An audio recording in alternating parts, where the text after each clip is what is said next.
आज प्रधानमंत्री नरेंद्र मोदी 3 देशों के दौरे पर विदेश जा रहे हैं। सेशल्स के दौरे पर वो रहेंगे। चर्चा चल रही थी कि मोदी मंत्रिमंडल का विस्तार होना है, लेकिन इस बीच मोदी विदेश दौरे पर रवाना हो गए हैं।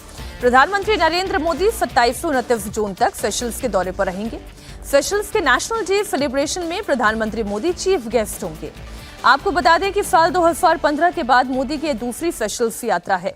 प्रधानमंत्री मोदी सेशल्स के राष्ट्रपति के साथ द्विपक्षीय बातचीत करेंगे, जिसमें समुद्री सुरक्षा, रक्षा सहयोग जैसे मुद्दों पर चर्चा होगी।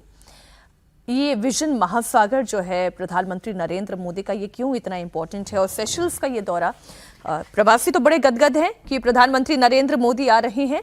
भारत क्या अप्रोच लेकर जा रहा है इस यात्रा पर? देखिए, ये जो आपने कहा ना, विजन महासागर का जो विजन है हम लोग का, भारत जो है हिंद महासागर का गार्जियन है।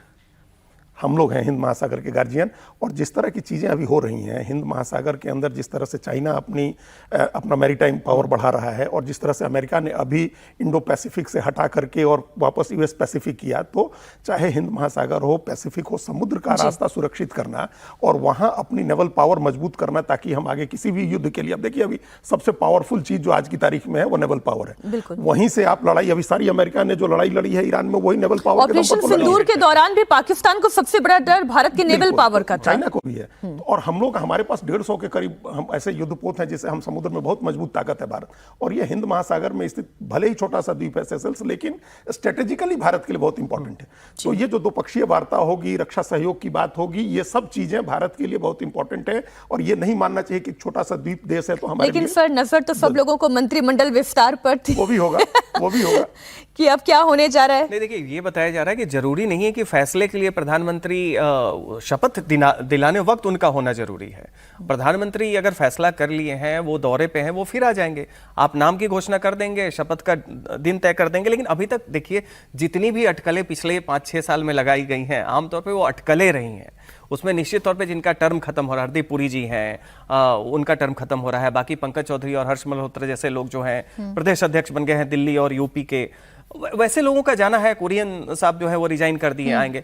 लेकिन बाकी जो चल रही है कि फलां इस मंत्रालय से उस मंत्रालय जाएंगे, इनको हटा दिया जाएगा, ये सब 2+2 वाला इक्वेशन है। ठीक है, ये सारी की सारे क्या है, जब तक कि आधिकारिक तौर पे लोग कहते हैं कि इस सरकार में ब्रह्मा और विष्णु जो है बस 2 ही लोग हैं, खबर उन्हीं के पास है। बाकी जितनी चीजें हैं वो सब जो है वो अटकलें हैं। अटकलें हैं।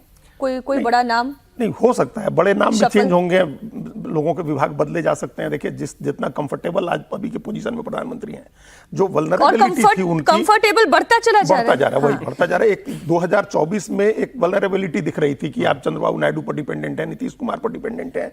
लोकसभा चुनाव में बहुत अच्छा परफॉर्मेंस नहीं हुआ, लेकिन उसके बाद एक एक करके सारे राज्य चुनाव जीते। झारखंड छोड़ दें तो महाराष्ट्र में, हरियाणा में, दिल्ली में, पश्चिम बंगाल में, बिहार में, सारे राज्यों के चुनाव जीती है बीजेपी। और अब एक 20 सांसदों का एक अलग से बफर क्रिएट किया गया है, जो नेशनल सिटीजन्स पार्टी के तृणमूल के लोगों को इसी पर कल एक पत्रकार से और बात हो रही थी, वरिष्ठ पत्रकार, वो ये कह रहे थे कि मैम डिलिमिटेशन हो रहा है तो लोग भी तो चाहिए। बिल्कुल चाहिए है भाई, तो बड़े लोग, ज्यादा लोग चाहिए हैं और डिलिमिटेशन होना है, परिसीमन के साथ सीटें बढ़नी है, महिला आरक्षण होना है, ये सब चीजें हैं। तो आज जितने कंफर्टेबल पोजीशन में प्राइम मिनिस्टर हैं, उसमें बड़े प्रयोग कर सकते हैं। आप देखिए जिस तरह के प्रयोग हुए थे, जिस समय रविशंकर प्रसाद से लेकर के संतोष गंगवार, प्रकाश जावड़ेकर सब गए थे, सारे मंत्रियों की छुट्टी हुई थी एक समय में, एक झटके में। वैसा भी कुछ हो सकता है, लेकिन 4-5 तो अभी 4 तो वैकेंसी ही क्रिएट हो गई है। ठीक है सर।